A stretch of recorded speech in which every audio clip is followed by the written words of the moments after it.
معزز مہمانان جو ڈائس پہ تشریف رکھتے ہیں اور سامعین، موضوع یقیناً جواہر لال نہرو یونیورسٹی کے حوالے سے مجھے بات کرنی ہے۔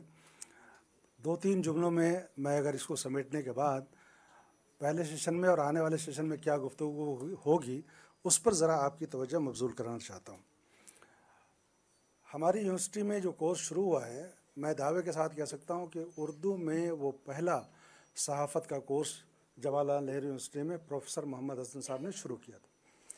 اور پروفیسر محمد حسن صاحب نے جب شروع کیا اس وقت صحافت کے حوالے سے بڑے ادارے تھے، وہ باضابطہ کورس چلا رہے تھے 1 2 3، اس سے زیادہ نہیں تھے، لیکن اردو کا پہلا صحافتی کورس جواہر لال نہرو یونیورسٹی ہندوستانی زبانوں کا مرکز میں شروع ہوا، جس کو شروع ہوئے تقریباً 40 سال ہوئے، اور دنیا کا کوئی ایسا بڑا ادارہ جس کا آپ نام لے لیں نہیں ہے جس میں JNU سے پڑھے ہوئے صحافی وہاں موجود نہ ہوں، چاہے وہ BBC ہو، چاہے وہ CNN ہو، یا ابھی ودود ساجد صاحب کے جو بہت ہی لیڈنگ اخبار ہے اس میں کام کرنے والے، یا دیگر اخبارات میں۔ یہ تو اس کی تاریخ ہے۔ رہی بات کہ آج بھی ہمارے پاس جو طالب علم ہیں، شاید 10% رہ جاتے ہوں گے جنہوں نے محنت نہیں کی، ورنہ 90% طالب علم وہ ہیں جو کہیں نہ کہیں لگے ہوئے ہیں۔ کہاں لگے ہوئے ہیں وہ میں ابھی تھوڑی دیر میں بتاؤں گا۔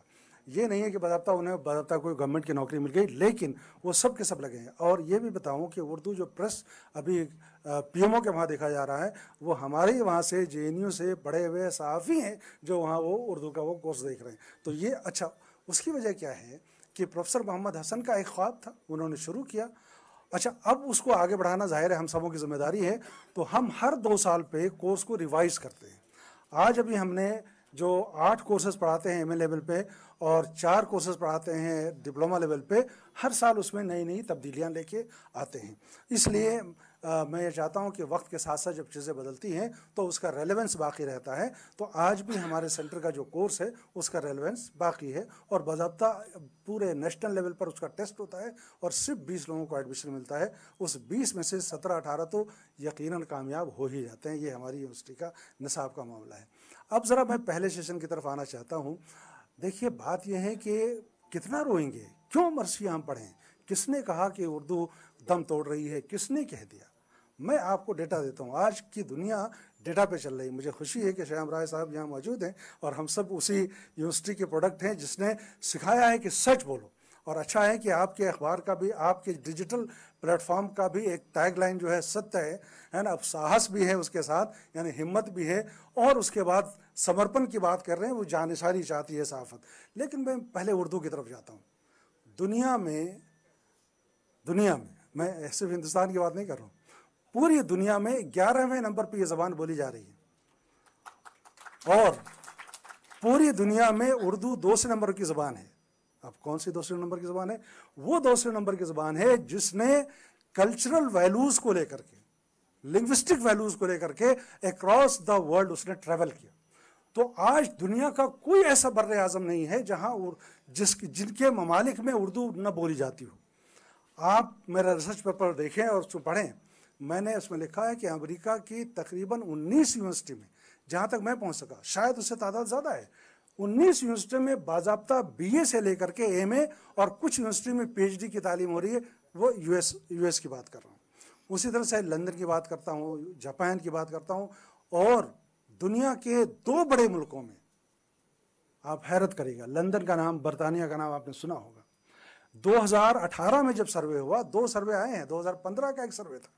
2015 کے سروے میں برطانیہ میں اردو چوتھے نمبر پر سب سے زیادہ بولی جانے والی زبان تھی، اور ابھی 2018 کے سروے میں برطانیہ میں اردو 3 نمبر کی زبان ہے جو سب سے زیادہ بولی جا رہی ہے، اور خلیج میں اردو 2 نمبر کی زبان ہے عربی کے بعد۔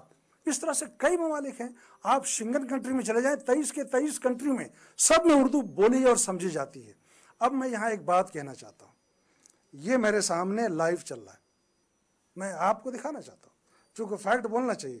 ویورز کتنے ہیں اس کے میں نہیں بول سکتا، ذرا دیکھ لیجیے، دیکھیے یہ بس المیہ ہے۔ آپ کہتے ہیں کہ اردو دیکھنے والے نہیں، کیوں؟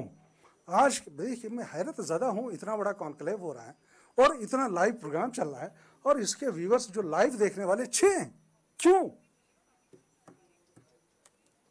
بڑا سوال ہے جو آپ کو سوچنا پڑے گا۔ میں ایک بات بتاؤں کہ لنگوسٹک یہ کہتا ہے اس کے پوائنٹ آف ویو سے کہ زبانیں وہ زندہ رہیں گی جو بولی جاتی ہیں، سمجھی جاتی ہیں۔ میں تو بولی اور سمجھی جانے والی زبان کی بات کر رہا ہوں کہ اگر آپ کوئی ایسا پروڈکٹ لے کر کے آئیں جسے لوگ دیکھنا چاہیں، جسے لوگ سننا چاہیں، تو 40 لاکھ تو صرف ہندوستانی یہاں بیٹھے ہوئے ہیں خلیج میں، کتنے لوگ آپ کو پڑھیں گے؟ 40 میں سے آپ 1 لاکھ کو بھی تو گریب کریے۔ برطانیہ میں تیسرے نمبر پہ بولی جا رہی ہے، اور یہ لائیو پروگرام، اتنا بڑا پروگرام، اس سے زیادہ تو میرا چینل دیکھا جاتا ہے۔ میں ایک پوسٹ اگر ڈالتا ہوں تو آپ حیرت کریں گے، میرے انٹرویوز کا ایک ویوز جو ہے وہ 50 ہزار گیا ہے۔ تو طریقہ تو ڈھونڈنا پڑے گا، آپ لوگوں تک آپ کو پہنچنا پڑے گا۔ تو آج ڈیجیٹل پلیٹ فارم کا جو سب سے بڑا چیلنج ہے وہ یہ ہے کہ ایک سمندر ہے۔ اب سمندر میں اگر بیچز اچھے خوبصورت ہوں گے تو لوگ وہاں جائیں گے، اگر بیچز نہیں ہوں گے تو نہیں جائیں گے۔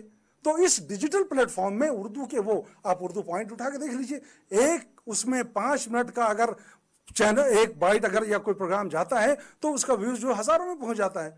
تو سوال یہ ہے کہ بھارت ایکسپریس نے اردو اگر شروع کیا ہے تو مارکیٹ کی ٹیکنالوجی کو آپ کو سمجھنا پڑے گا، اور آپ کو اب شکایت یہ نہیں کرنا پڑے گا۔ آپ شمس اقبال صاحب کہہ رہے تھے، بہت اچھی بات انہوں نے کہی کہ 2 منٹ رک جائیے، ذرا بات کرنا بہت ضروری ہے۔ 2 منٹ رکنا اس لیے ضروری ہے کہ حقیقت جاننا ضروری ہے۔ آپ ہمارے تعلیم میں ہیں اور آپ کے کاموں پہ بہت بڑی ذمہ داری ہے۔ میں یہ چاہتا ہوں کہ بھارت ایکسپریس واقعی بھارت کی آواز بنے، تو اس کے لیے آپ کو ڈیجیٹل ٹیکنالوجی کے وہ سارے گڑ اور سارے ہنر سیکھنے پڑیں گے کہ آپ کا لائیو کانکلیو میں کم از کم 1000 لوگوں کو تو دیکھنے والے ہونے چاہیے تھے۔ اگر نہیں ہیں اس کا مطلب کامیابی آپ کی نہیں ہے۔ اردو سمجھنے والے، اردو سننے والے آج بھی سننا چاہتے ہیں۔ کیوں ایسا ہوتا ہے کہ یوٹیوب کے سیربین کا جب 20 منٹ کا پروگرام آتا ہے تو اس کے 40,000 50,000 ویوز چلے جاتے ہیں، اور آپ کے کتنے پروگرام ہیں جس میں 1000 تک پہنچے ہیں؟ اس کا مطلب یہ ہے کہ اردو کی شکایت نہیں کرنی پڑے گی، شکایت یہ کرنی پڑے گی کہ آپ نے آج کے ڈیجیٹل دور میں، یہ ایسا دور ہے جناب عالی جس نے انسان اور مشین کو ایک ساتھ ملا دیا ہے۔ اور وہ انسان اور مشین کب ہوئے؟ وہ ڈیجیٹل ٹیکنالوجی جس نے آرٹیفیشل انٹیلیجنس، آپ کی ضرورت کیا ہے، میری کیا ضرورت ہے، وہ AI جنریٹڈ رپورٹر ہو سکتے ہیں۔ تو اس سے ہمیں اگر اچھا بننا ہے تو ایک بڑا چیلنج ہے، وہ چیلنج یہ ہے کہ آپ کو زبان پر، آپ کو ویوز پر، اور آپ کو اسٹوری پر، اور آج کی دنیا میں کرسپ نام کی ایک چیز ہوتی ہے، جو بات آپ 10 منٹ میں کہہ سکتے ہیں وہ 5 سینٹنس میں کہہ سکتے ہیں، 2 منٹ میں کہہ سکتے ہیں۔ یہ ہنر اگر آج کے طالب علموں کو آ جائے، آج کے صحافیوں کو آ جائے، باقی چیزیں ہمت، حوصلہ، وہ تو بنیاد ہے جس پر ہم کھڑے ہیں۔ اور اچھی بات ہے کہ ہندوستان میں ہے جہاں یقیناً بہت سارے مواقع ہیں، اور آزادی بھی ہے اور پابندی بھی ہے۔ اب آپ کو راستہ چننا ہے کہ کس طرف جائیں، آزادی کی طرف جائیں کہ پابندی کی طرف جائیں۔ میں امید کرتا ہوں کہ اگلا جب کنکلیو ہوگا تو لائیو دیکھنے والے کم از کم 20,000 ہوں گے۔ شکریہ۔